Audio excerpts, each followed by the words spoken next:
run through a little overview of what we do here at LAIKA in our department, which is the rapid prototyping department.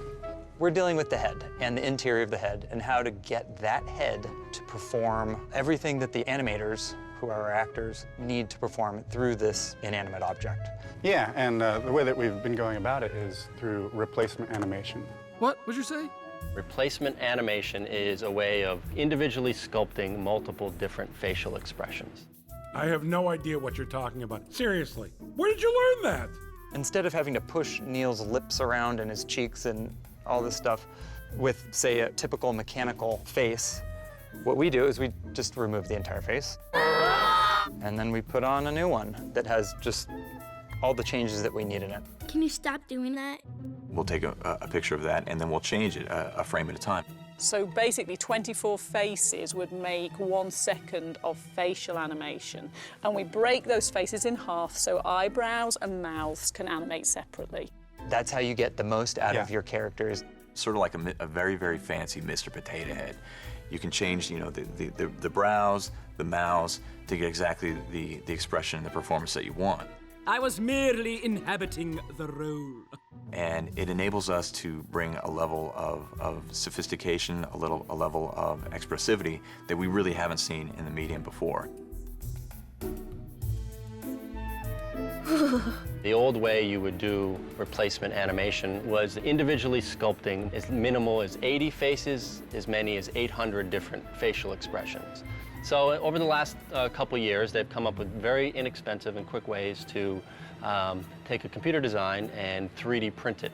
On Coraline, we were the first company to take that technology and use it for animation. So basically, we were taking a rapid prototyping machine and taking each individual facial expression that a character would make and trying to print it out. So with 3D printing, we were suddenly able to produce thousands and thousands of different facial expressions, and we really pushed the performance of a replacement character. Coraline ended up having 250,000 different facial expressions. But one of the side effects with it is that by doing replacement animation, you really sort of had to sacrifice the design, because each of these faces ended up coming out of plastic material. They all had to be hand-painted. The color has to be exactly the same. The shape has to be exactly the same. They have to work perfectly. We had to continually dial back the paint jobs because it became impossible to have blush on a face and have that blush be in the same spot every time. Because if you think about having a different face upwards of 12 to 24 times a second, suddenly you're going to get a lot of chatter if that blush is not in the same spot. And because of that, you could not get a very sophisticated texture on a face. They had a fairly kind of uniform color. It's not working. What are you gonna do, huh? So Brian McLean, who's the head of Rapid Prototype, he started to look into the different printers that were out there and found there'd been a colour printer that was around when we did Coraline, but the level of colour that it produced was really not to a level that we wanted to use. But in the time, the sort of 3 years of working on Coraline, the technology, of course, leapt forward. So we looked towards another type of rapid prototyping called 3D printing, but it's color 3D printing. And it's a similar technique, but what color 3D printing affords you to do is build in the color into the model. With this film, by infusing the material with color in the printing process, we're able to get a lot more varied texture, a lot more interesting things happening in the face.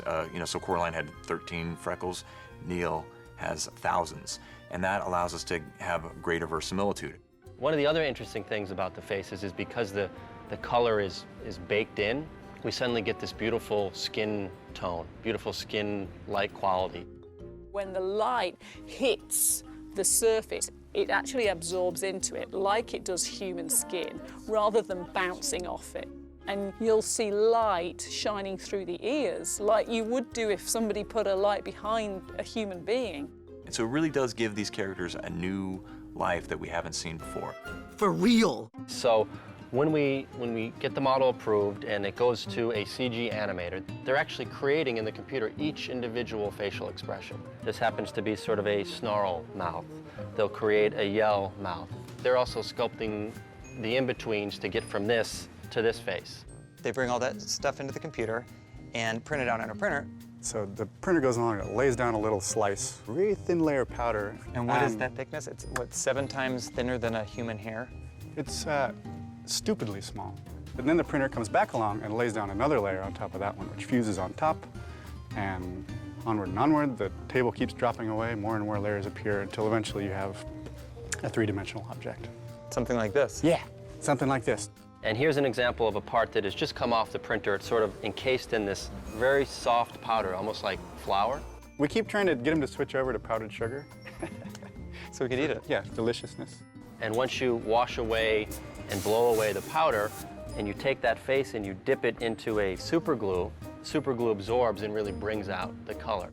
You dip it in super glue and you let it sort of gas off and basically get as far away as possible from it until it's dry. And then you come back and then you throw it in the movie. Awesome. Being able to have a more complex paint job and really being able to not sacrificing the character design has allowed us to push ParaNorman in a world of its own.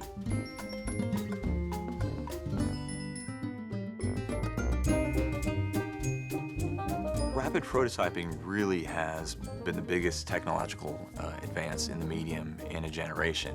And to be able to take an age-old, one of the oldest forms of special effects, stop motion, and be able to redo it with modern-day technology and modern-day designs and stories is unbelievable. It's a cool thing to be a part of. Yeah, of course. Don't get weird or anything.